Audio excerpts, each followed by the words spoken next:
नमस्कार, मैं हूं विवेक पांडे और मध्य प्रदेश की बड़ी बहस में आपका स्वागत है। मध्य प्रदेश में बीजेपी मिशन 2024 की तैयारियों में जुट गई है। आज सीएम शिवराज सिंह चौहान छिंदवाड़ा के दौरे पर पहुंचे। वहां उन्होंने प्रदेश में बीजेपी की जीत को छिंदवाड़ा को समर्पित किया और कहा कि पीएम मोदी को फिर से प्रधानमंत्री बनाना है। इसके लिए वो मिशन 29 की शुरुआत कर रहे हैं। उधर कांग्रेस की ओर से मध्य प्रदेश में बीजेपी की प्रचंड जीत के बाद एक बार फिर से ईवीएम को लेकर सवाल उठाए जा रहे हैं। पीसीसी चीफ कमलनाथ के दिल्ली में एआईसीसी की बैठक में शिरकत करने की खबर है। इसके साथ ही कमलनाथ ने भोपाल में 230 विधानसभा सीटों के प्रत्याशियों के साथ हार पर मंथन करने के लिए बैठक बुलाई थी।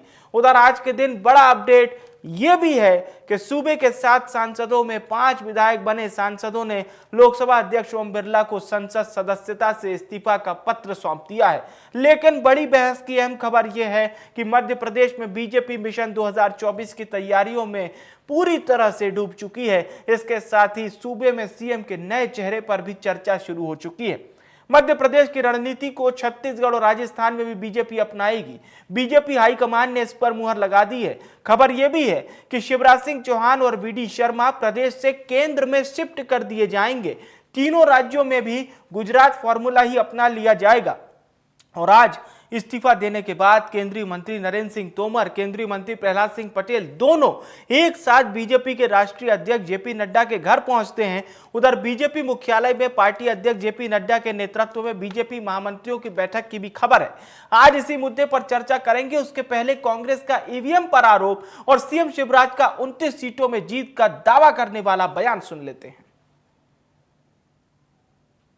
देखो, आज से हम शुरू कर रहे हैं मिशन मध्य प्रदेश का मिशन 29। और मिशन 29 का मतलब है मध्य प्रदेश में लोकसभा की सीटें हैं 29। और मेरी दिल से इच्छा है और उसके लिए हम सब मिलकर दी जान एक करेंगे। जैसे विधानसभा के चुनाव में मैं कभी रात को 2 घंटे से ज्यादा नहीं सोया। मैंने 20-20, 22-22 घंटा काम किया है। वैसे ही ये सुन लेना, मैं चैन की सांस नहीं लूंगा। आप बताओ, फिर से मोदी जी को प्रधानमंत्री बनाना है? फिर से मोदी जी को प्रधानमंत्री बनाना है? फिर से मोदी जी को प्रधानमंत्री बनाना है? तो 29 की 29 सीटें भारतीय जनता पार्टी को जिताना है। ऐसे मैं एक फैसले पर आ जाऊं, ये सही नहीं होगा। सर, आपके मुताबिक क्या हुआ सर? क्या हुआ सर? इतनी कम सीटें, आप जीत का दावा। देखिए, ये तो आप लोग भी जानते हैं क्या माहौल था। तो मेरे से क्यों पूछ रहे हैं? आप पब्लिक से पूछिए। मुझे अभी कुछ विधायक मिले सुबह, कहते मेरे अपने गांव में मुझे 50 वोट मिले। ये कैसे हो सकता है? कहते मेरे अपने गांव में और घर से मैंने देखा। कई कांग्रेसी लोग बोल रहे हैं एग्जिट पोल तो माहौल बनाने के लिए किया था जी। जिसको परिणाम पहले से पता था जी, उसने एग्जिट पोल का बनाया हुआ। सर, आपका एक बयान अभी आपने करा कि आप सीएम पद के दावेदार नहीं हैं। मैं पहले भी कभी नहीं रहा, आज भी नहीं हूं, बाद में भी नहीं रहूंगा। भारतीय जनता पार्टी के कार्यकर्ता एक बड़े मिशन को पूरा करने के लिए काम करते हैं, किसी पद के लिए नहीं। के गले में 29 कमल की माला डाल के संपूर्ण बहुमत यहाँ से भारतीय जनता पार्टी को मिले और वो फिर से भारत के प्रधानमंत्री बने। इसलिए 29 की 29 लोकसभा की सीटें जीतना ये हमारा अगला लक्ष्य है। जिस छिंदवाड़ा विधानसभा में हम विधानसभा की सीटें नहीं जीत पाए, हमने बटन दबा दिया, पता ही नहीं पड़ा वोट कहाँ गया। अब वीवीपैट आई है, तब 7 सेकंड के लिए दिखता है। हमारे हाथ में क्यों नहीं मिलता वो बैलेट पेपर? वीवीपैट की भी गिनती होनी चाहिए क्या? नहीं, गिनती की बात नहीं, गिनती तो होती है, लेकिन प्रश्न इस बात का है कि हमारे हाथ में वोट क्यों नहीं मिलता? जो वीवीपैट स्लिप गिरती है डब्बे में, हमारे हाथ में दे दे तो हम मूल बात यह है कि जिस मशीन में चिप लगी है वो हैक होने की संभावना उसमें रहती है। देखिए हम एक बात जानते हैं, दिग्विजय सिंह को ईवीएम पर भरोसा नहीं है, बात खत्म। और चलिए अब चर्चा को शुरू करते हैं। दो खास मेहमान इस वक्त हमारे साथ चर्चा में है। राजेंद्र सिंह जी भारतीय जनता पार्टी के प्रवक्ता हैं, नीलाभ शुक्ला जी कांग्रेस पार्टी के प्रवक्ता। बहुत स्वागत है आप सभी मेहमानों का इस चर्चा में। राजेंद्र जी, चर्चा की शुरुआत मैं आपसे करना चाहता हूं, क्योंकि इस वक्त जो अंदर खाने से खबर निकलकर सामने आ रही है वो ये है कि किसी नए चेहरे पर ही मंथन हो रहा है, कोई नया चेहरा ही प्रदेश की बागडोर संभाल सकता है।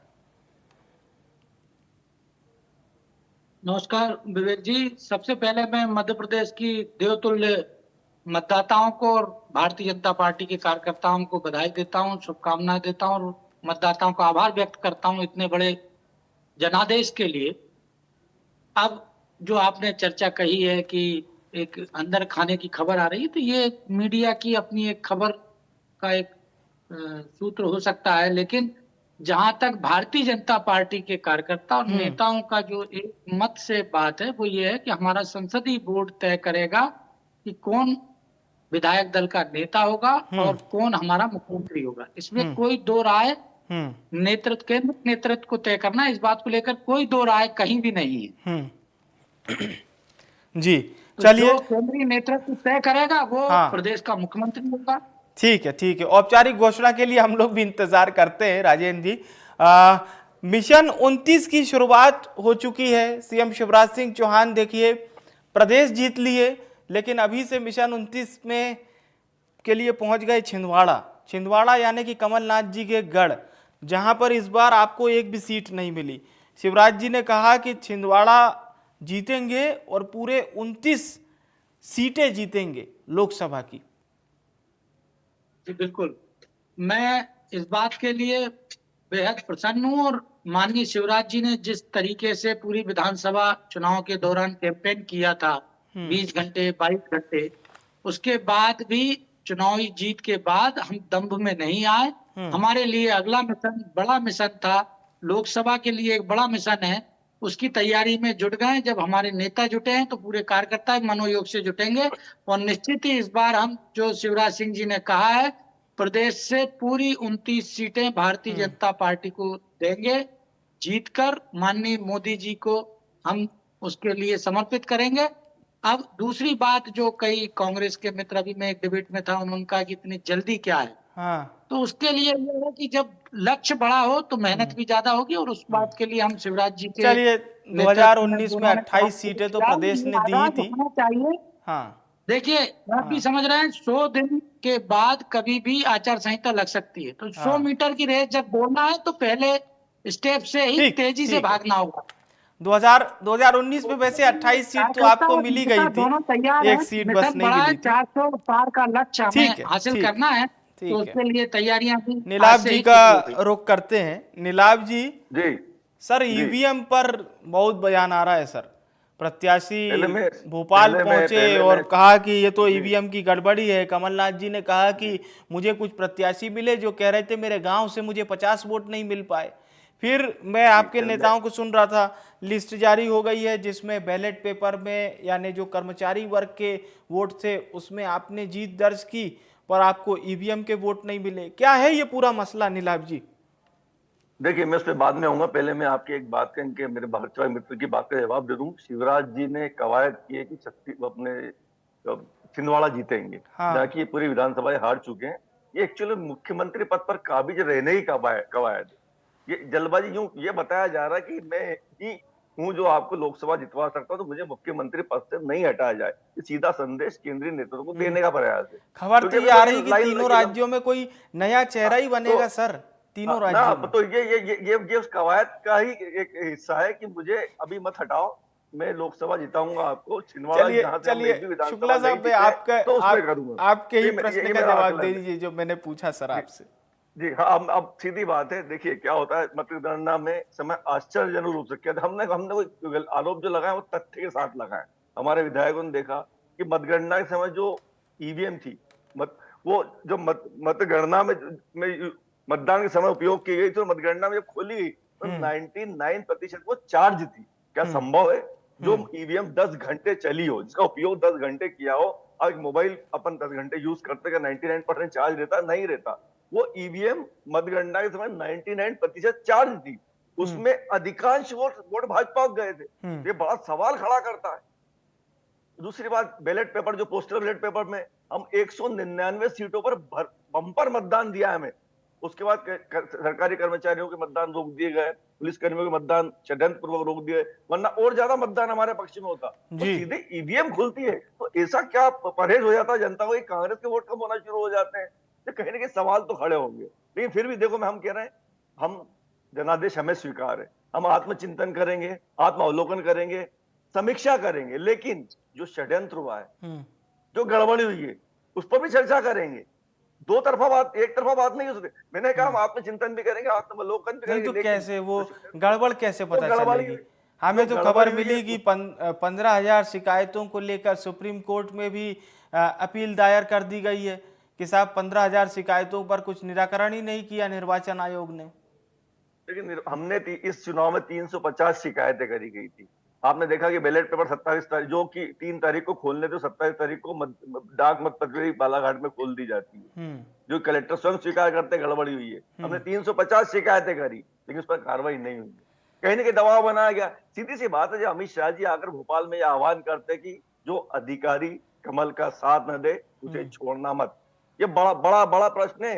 देश का गृह मंत्री आके आह्वान करता है कि जो अधिकारी कमल का साथ न दे उसे छोड़ना मत। तो सीधी बात है, आप अधिकारियों पर दबाव बनाना चाहते हैं, भेजा इस्तेमाल करना चाहते हैं और लोकतंत्र को खतरे में डालना चाहते हैं। ये बयान वही है। देखिए, हमारी लड़ाई है कि लोकतंत्र बचा रहे, एक मशीन के हाथों लोकतंत्र खराब ना हो। ठीक है। तो ईवीएम का बेजा इस्तेमाल हुआ है, इसमें सभी विधायकों ने इसकी शिकायत करी है। कई गांव में तो जिनके खुद के घर में वो वोट ही नहीं मिल पाए, जबकि डाक मत पत्र में भरपूर मतदान हुआ है। तो क्यों नहीं सवाल उठेंगे, जबकि पूरा माहौल हमारे पक्ष में था।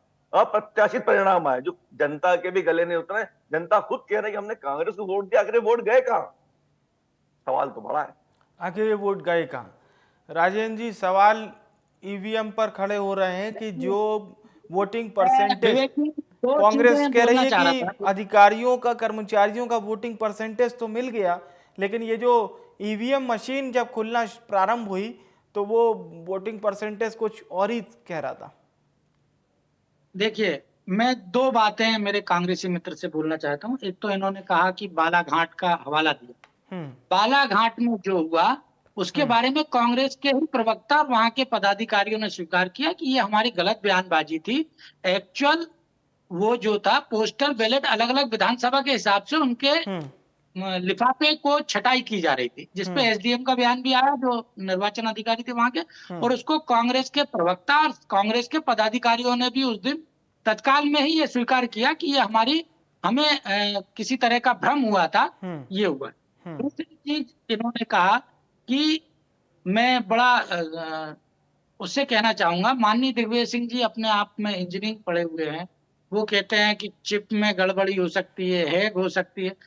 कमलनाथ जी के यहाँ हैक नहीं हो रही है, उनके बेटे की विधानसभा में हैक नहीं हो रही है, बाकी जगह हैक हो जाती है, कर्नाटक में हैक नहीं हो रही। अगर आप देखेंगे 2014 में माननीय मोदी जी को देश में सबसे बड़ा जनादेश मिला, 15 में दिल्ली में हम हारे, हमने हार स्वीकार की, 18 में फिर मोदी जी को बड़ा जनादेश मिला, 19 में फिर हम दिल्ली में हारे, आपकी पार्टी आई, हमने तो ईवीएम पे आरोप नहीं लगाए। जब आप कुछ करेंगे नहीं, ये कह रहा है माहौल दिख रहा था, माहौल कहां से दिख रहा था इनको? युवा इनसे परेशान, पिछली बार झूठ बोला कि बेरोजगारी भत्ता देंगे, किसी को नहीं मिला। किसान इनसे परेशान रहा, कर्ज माफी नहीं हुई, किसान को भारतीय जनता पार्टी ने सम्मान नीति दी। भारतीय जनता पार्टी की रीति नीति की विजय हुई है। सबका साथ सबका विकास माननीय मोदी जी के चेहरे पर वोट मिला है। माननीय प्रदेश के जितने लीडर्स थे उनने मेहनत करी। अगर इन लोगों ने मेहनत नहीं कर पाए, इनके यहाँ कपड़ा फाड़ प्रतियोगिता चलती रही, तो इसके लिए ये भाजपा को क्यों दोषी ठहरा रहा है? और मतदाताओं का मैं तो ये कहूंगा कि माननीय दिग्विजय सिंह जी को मतदाताओं से माफी मांगनी चाहिए कि वो मतदाताओं के जनादेश का अपमान कर रहे हैं ये कहकर कि मशीन के कारण हारे। वही मशीन वो खुद, अभी आपने खुद ने बयान सुना कि वो कह रहा है बीपीएट दिखती है 7 सेकंड में, तो मशीन के अंदर बीपीएट कैसे बदला जाएगी? और दूसरी चीज, जब कमलनाथ जी ने 2 दिन पहले इनके सारे लोगों को बुला के प्रशिक्षण दिया, तो ये नहीं बताया था कि मशीन में सील चेक करनी है, एक एक चीज टैली की जाती है। कांग्रेसी मित्र शायद मतगणना में नहीं रहे होंगे, मैं था। एक एक मशीन में टैली किया जाता है कि ये वही मशीन नंबर है कि नहीं, सील पे वही नंबर है कि नहीं। अब जब आप सारी चीजें चेक करते हो उसके बाद मशीन खुल के उसके बाद काउंटिंग चालू होती है। हाँ। तो ये तो इन्होंने, या तो इनको प्रशिक्षण ही नहीं दिया गया था, जो अब बाद में ये हवाबाजी में कुछ भी जो अनर्गल, मतलब हारने के बाद खिसियाई बिल्ली खंबा नोचे या नाच ना जाने आंगन टेढ़ा जैसी स्थिति है इनकी कि अब कुछ नहीं हो सकता, तो अब ईवीएम पे आरोप लगा दो, क्योंकि अब इनके पास एक दूसरे के नेताओं पे आरोप लगाने की बाद अब क्या कर सकते हैं, चुनाव बुरी तरह हार गए। इनका माहौल कहाँ दिख रहा था, ये तो इनको हवा में थे कि इनको माहौल दिख रहा था। हम तो पहले दिन से कह रहे थे, इंदौर में हमारे विजय वर्गीय साहब ने इतनी बड़ी घोषणा की थी कि हम 150 सीट से एक सीट कम नहीं लाएंगे, इंदौर की 9 की 9 सीट जीतेंगे। हुआ इनके कांग्रेस के, मैं विधायक जी को ढूंढ रहा हूँ, भांडेर के फूलचंद बरैया जी को, जिन्होंने आपके जैसे सारे मीडिया कर्मियों के सामने कहा था कि अगर कांग्रेस 50 वो से तो कह रहे हैं कम कि सीट ला 7 तारीख को भाजपा मैं की मुंह जाऊंगा, काला करूंगा। 7 तारीख का तो वो उन्होंने मुंह बता काला दिया कब करते हैं वो भी देखना है। तो ये मुगालते की, कांग्रेस जो है ना हमेशा मुगालते में रही है, तो इनके मुगालते जनता ने दूर किए हैं। और जो हमारा मिशन है कि 29 का, तो 28 के बाद 1+ करने की बात कर रहे हैं हम, कोई बहुत बड़ा ऐसे अफलातून बात नहीं कर रहे हैं। माननीय शिवराज जी ने अगर कहा कि 29 जीतेंगे तो जीतेंगे। पिछली बार जब बात हुई थी 19 में कि राहुल गांधी को हराकर हम अमेठी जीतेंगे, तो जीते। उसके लिए मेहनत की स्मृति ईरानी जी ने। घर बैठ के ऐसी कमरों में बैठकर ये लोग रणनीति बनाते हैं, और चुनाव में इनकी कार्यशैली आप खुद जानते हैं कि किस तरीके से कार्यशैली इनकी रहती है, मैनेजमेंट नहीं रहता, और बाद में फिर ये रोष और दोष दोनों जो है ईवीएम पे फोड़ते। चलिए ठीक है, ईवीएम पर एक बार फिर से नीलाभ जी का रुख करते हैं। तो नीलाभ जी, एक अगर पूछा जाए कि ईवीएम में सबसे बड़ी खामी क्या नजर आई आप लोगों को, इसका क्या जवाब है? देखिए, ईवीएम की जो चिप रहती है, देखिए इसका बेजा इस्तेमाल किया जा रहा है। मैं आपको बताया ना, आश्चर्यजनक रूप से 99% ईवीएम चार्ज पाई गई है। सवाल खड़ा नहीं होता है। मतदान से लेकर मतगणना के दौरान तक 10 घंटे उस ईवीएम का इस्तेमाल किया गया, उसका तो ईवीएम डिस्चार्ज ही नहीं हुई। एक छोटा छोटा डिवाइस अगर आप 10 घंटे इस्तेमाल करते हो डिस्चार्ज हो जाता है। तो कहीं ना कहीं सवाल तो खड़े होते हैं। अब मेरे भाजपा के मित्र कह रहे हैं कि हम जहाँ जीतते वहां तो नहीं करते। देखिए, जब षड्यंत्र किया जाता है ना, पूरी प्लानिंग से किया जाता है कि उंगली ना उठे। मतलब कुछ स्टेट हमें दे दी जाती है, 3 स्टेट ले ली जाती है, कुछ सीटें हमें दे दी जाती है, कुछ स्टेट छोड़ दी जाती है। तो ये जानबूझ के ऐसी प्लानिंग करके चौसर बिछाई जाती है कि कहीं हम उंगली ना उठा सके। ये षड्यंत्र का हिस्सा है पूरा है। तो ये मतलब आप ये कह रहे हैं कि इसकी पटकथा पहले से लिख ली जाती है? पूरी पटकथा लिखी जाती है, कौन सी सीट को मतलब हराना है, कौन सी जिताना है। मैं बात बताऊं आपको, इन्होंने कमलनाथ जी सामने, ठीक है राजन जी, मैं आऊंगा आपके पास। राजन जी आऊंगा मैं आपके पास, आपसे जवाब लूंगा मैं। आपके तो यहाँ पर जो मुख्यमंत्री के दावेदार थे उन लोगों को भी निपटाने का अभियान इसी में किया गया है।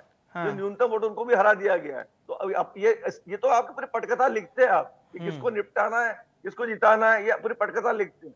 सवाल तो खड़े होते हैं साहब, सीधी बात है। जब पूरा माहौल हमारे पक्ष में था, डाक मत पत्र हमारे पक्ष में थे, बम्पर मतदान हुआ है, 199 सीटों पर मतदान हुआ है। उसके बाद आपने कर्मचारियों की और पुलिस कर्मियों के को मतदान नहीं होने दिया, षड्यंत्र पूर्वक दबाव बनाकर, वरना मतदान और ज्यादा होता। उसके बाद ईवीएम में ऐसा क्या कांग्रेस, ये जो 199 सीटों का आंकड़ा है, आप लोग कह रहे हैं कि यहाँ पर जो अधिकारी कर्मचारी वर्ग का वोट है वो कांग्रेस को ज्यादा मिला?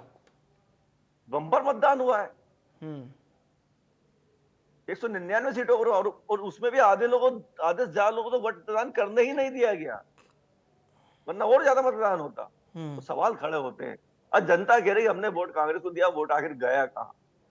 मैं आपसे फिर वापस रिपीट कर रहा हूं, जनादेश हमें स्वीकार है, हम आत्मचिंतन करेंगे, समीक्षा करेंगे, आत्मावलोकन करेंगे, लेकिन हमारे साथ क्या गड़बड़ी हुई है उस पर भी चर्चा करेंगे।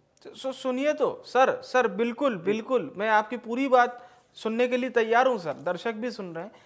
पर नीलाभ जी, ये नहीं लगता कि जब निर्वाचन प्रक्रिया पूरी हो जाती है वोटिंग की, उसके बाद सभी ईवीएम को सुरक्षित स्ट्रांग रूम तक ले जाया जाता है और वहां पर लगा दिए गए थे सीसीटीवी कि साहब कांग्रेस का व्यक्ति हो, निर्दलीय हो, बीजेपी हो, जिसको देखना है देखिए, एलईडी स्क्रीन लगी गई थी। उसके बावजूद भी कहीं कसर रह गई, कहाँ मतलब चूक कहाँ हो गई, अगर मान लीजिए कुछ हुआ ही है तो? पहली बात तो जब पूरे विश्व में ईवीएम पर बैन लग चुका है, उसकी विश्वसनीयता पर प्रश्न चिन्ह है। ये कहा गया है कि उस पर चुनाव पारदर्शिता से नहीं हो सकते, हम बार बार ईवीएम से वोटिंग क्यों करवाते हैं? जब बार बार हम उस पर सवाल उठाते हैं, आप अगर वाकई में बहुत लोकतंत्र की परवाह करते हैं, अन्य पार्टियों का सम्मान करते, तो आप क्यों नहीं मतपत्र से करवा? हो सकता है 2 दिन बाद रिजल्ट आएगा, क्या आवश्यकता है?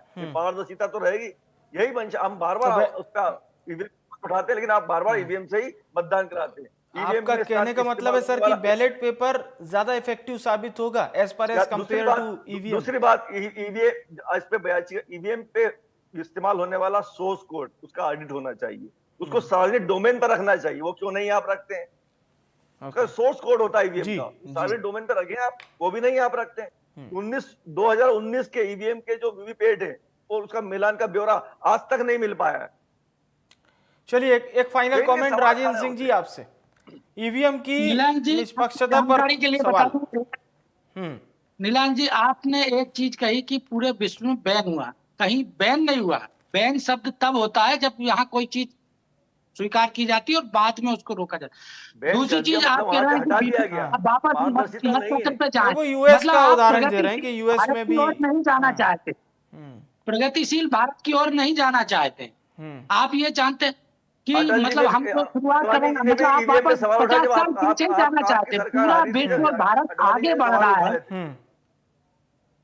जी जी बोलिए भाई, जब आप आगे जा रहे हैं मतलब आपको वापस 40 साल 50 साल पीछे जाना है। देश आगे बढ़ रहा, विश्व आगे बढ़ रहा, नई नई टेक्नोलॉजी आज हम लोग दूर से मीटिंग कर रहे हैं। अब आप कहीं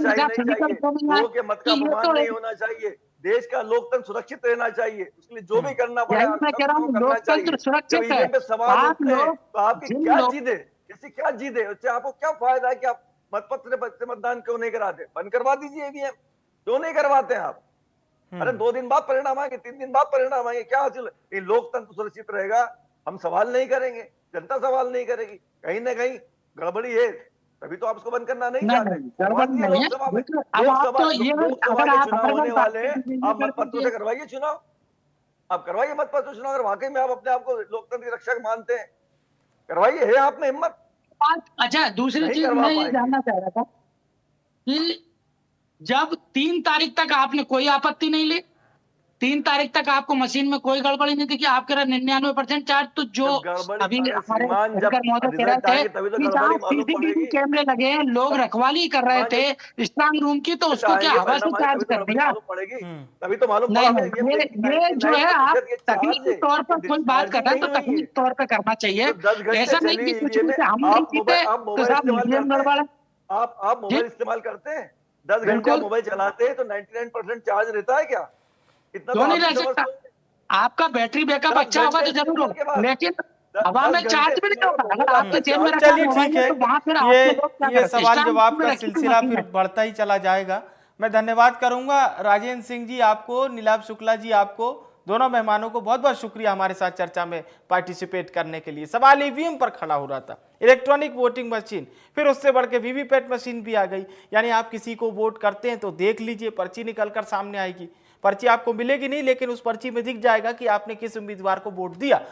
अब इसके बावजूद सवाल खड़े हो रहे हैं, वोटिंग के बाद भी प्रक्रिया होती है, ईवीएम को स्ट्रांग रूम तक ले जाने की, सुरक्षा के साथ ले जाया जाता है स्ट्रांग रूम तक, स्ट्रांग रूम के बाद फिर 3 लेयर सुरक्षा हो जाती है।